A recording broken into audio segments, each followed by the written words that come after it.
દીવ ગોગલાથી આશરે 135 થી 140 લોકો વીરપુર ધામ જલારામ બાપાના મંદિર ખાતે પદયાત્રાનું આયોજન કરવામાં આવે છે, ત્યારે આજે આ પદયાત્રા વડિયા ખાતે આવી પહોંચી।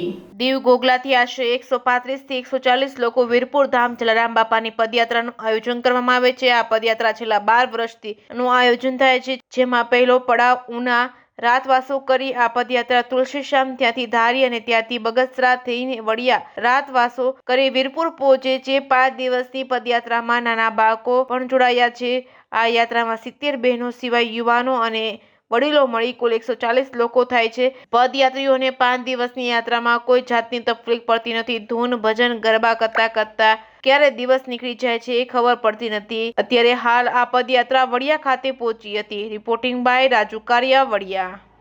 ઘેર આવે છે ભગવાન, ઘેર સંતોના સન્માન, ઘેર આવે છે ભગવાન। શંકર જેવા પિતા હોય જો, શંકર જેવા પિતા હોય જો, પાર્વતી જેવા માતા હોય જો, પાર્વતી જેવા માતા હોય જો, ગણેશ જેવા દીકરા હોય જો, ગણેશ જેવા દીકરા હોય જો, કાર્તિક જેવા વીરા હોય જો, કાર્તિક જેવા વીરા હોય જો।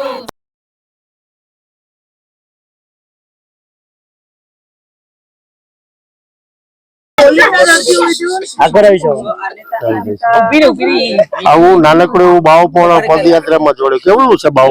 3 મહિનાનો બાવલાએ પણ જલા બાપાની યાત્રા કરી। ધન્ય છે આ બાવલા ને એના બાવલાના મમ્મી પપ્પાને। આપણે એના મમ્મી પપ્પાને પૂછે કે બાવલું કેવી યાત્રા કરે?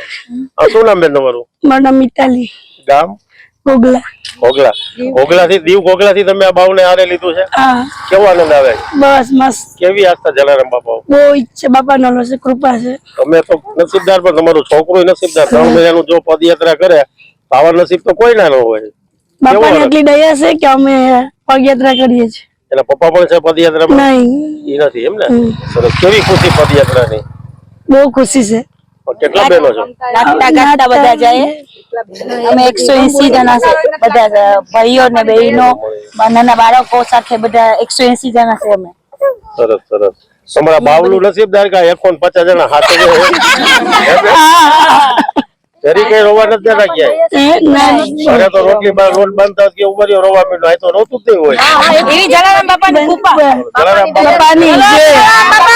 કયો તમારા બંધને? મારું નામ ભવ્યેશ કુમાર અમૃતલાલ બારિયા, રહે છે ગોગલા દીવ।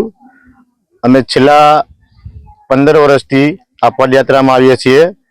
એમાં આજે જે અમે નીકળ્યા 22 તારીખથી, એમાં 70 જેટલા લેડીઝ છે અને 50 થી 60 જેટલા છોકરાઓ, વડીલો અને બાળકો છે।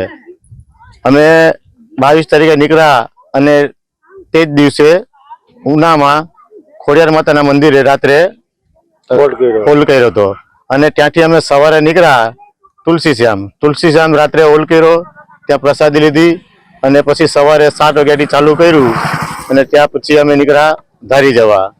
ધારીમાં અમે નાઇટ હોલ કર્યો, ત્યાં પૂરેપૂરી ખાવા પીવાની સગવડ હતી, વચ્ચે કોઈને કઈ તકલીફ નથી, બધા સહી સલામત ત્યાં ધારી સુધી પહોંચ્યા અને ત્યાં નાઇટ હોલ કરી અને સવારે પાછા વહેલી સવારે બધા નાહી ધોઈ જલારામ બાપાની ધૂન બોલાવી અને ત્યાંથી નીકળ્યા।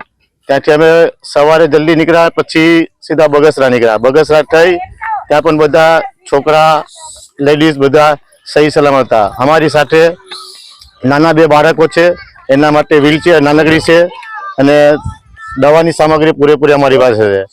કોઈને પણ કોઈ જાતની કઈ તકલીફ પડતી નથી અને અમારા આ સંઘમાં લાવનાર કાંતિભાઈ લક્ષ્મણ એનો મોટો ફાળો છે, જે છેલ્લા 10-15 વર્ષથી અમને બધાને સાથે લઈને આવે છે। આમાં 3 જ્ઞાતિના લોકો છે, લોહાણા સમાજના 4-5 વ્યક્તિ છે અને ખારવા સમાજના 8 થી 10 લોકો છે અને બીજા બધા છે અમારી કોળી સમાજના લોકો છે।